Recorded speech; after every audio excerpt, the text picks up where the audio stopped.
But one of the things I wanted to read, another thing I wanted to read, because I think it just kind of leads into where you were talking about your faith journey, because I think that your personal vision has played a huge part of this journey on the other side of this, of answering those questions that God gave you.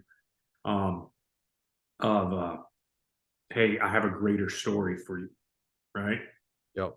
You got to give me this before I can give it to you. And so I love this. So it says, back to the book real quick. Our life is the same way. We need to know our current location, not only who we are in Christ, but if we are truly living as his child before we can move forward. Once we've established our identity as God's beloved, we can begin plotting our route forward. And then, it starts talking about how you get into your vision evolution, and then it shares your vision, which I think is great. And I'd love to kind of talk through that a little bit. Hey, how did you navigate creating that? But then how do you live that out? And your vision statement is to connect people to greater performance and even more significant purpose. Yeah. The backstory is that on my vision statement, and this for any listener, I mean, if you are burned out, I mean, I just heard that I reheard this the other day. This individual talks to 3 bricklayers and ask them what they're doing. The first bricklayer says, I'm laying bricks, man. The second one says, man, I'm building a wall. And the third one says, I'm building a cathedral where people can come and experience God. It's good. It's all the same. It's all people putting down bricks, but it's how you perceive your job and what you're doing.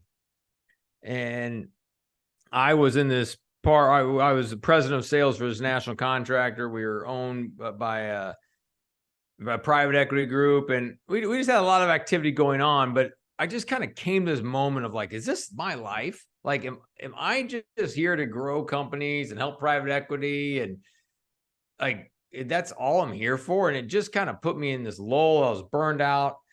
I was talking to my coach, who Brandon Schaefer, and he just is like, man, you need a vision statement. And I was like, come on, man. Like, what's a sentence going to do to help me?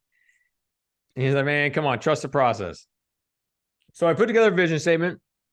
And in putting together a vision statement, I came up with what you just said, to connect people to greater performance and even more significant purpose. And inside the book, I provide a framework of using 5 different P's to come up with a vision statement. It's provision, it's personality, it's passions, it's problems, it's potential.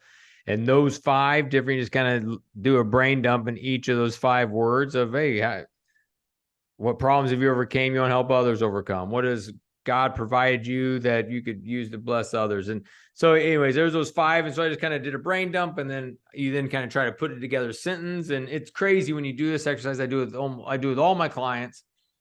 And so, I've walked through this process with, I don't know. I know how many clients I've had. I mean, I've done over 150 clients one-on-one or in group, small group settings. And this is the process they use, and it works. And it's unbelievable how many times they write things down and it jumps out, like something jumps out to them. So I did it, and I came up with that sentence that you shared, and it made a difference. It seriously made a difference, because it wasn't just laying bricks. Instead, I was building a cathedral. Oh. I would go to Nashville to be with my sales guy. And when I worked with David, I would not only just say, revenue. What are we doing for sales? It was like, hey, man, how are you and your wife doing? Are you guys going on dates? Hey, are you getting to the gym? And then, so that's a greater performance at home. A greater performance at work was, are you blocking out time to do business development? Are you blocking out time for strategic thinking? And then for a greater purpose, which is the back half of my vision statement, it's to him, he was a believer. So we could talk about, how's your faith? What are you doing to grow in your faith? And then when I would go to another sales guy down in Florida, same thing. How are you in your personal life? How are you in your professional life? How are you having better performance in both those areas? And then for him, on purpose, he was borderline atheist. So we didn't talk about God. Instead, we just talked about greater purpose. How can you serve others? How can it be less about you and more about serving others? And we got movement out of that. So to the listener, my encouragement is come up with a vision statement and then look to try to live that out, whether you're at work, whether you're at the neighborhood barbecue, whether you're at your son's or daughter's sporting event. And it gives you intentionality to show up with purpose to everyone you engage with. And it's been a game changer in my life, and I know for many, many others. It's been a game changer in my life as well. I mean, in all transparency, this is the process I use when I walk somebody through answering the question, who am I supposed to serve? I was really fortunate enough last semester. I have a job at Auburn University, and I was able to teach an honors class. And when walking the students through, this was the framework that I used.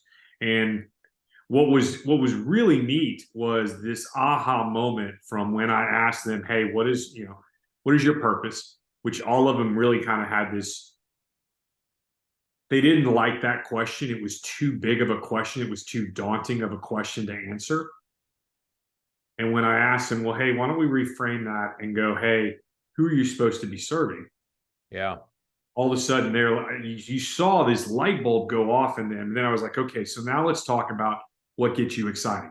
Going through your 5 P's: passion, provision, problems, personality, potential, and walking them through that and helping them identify what were those things that you overcame, or what were those natural giftings that God has given you as a human being, or natural thing, if you're not a believer, what were those things that just come natural to you to do?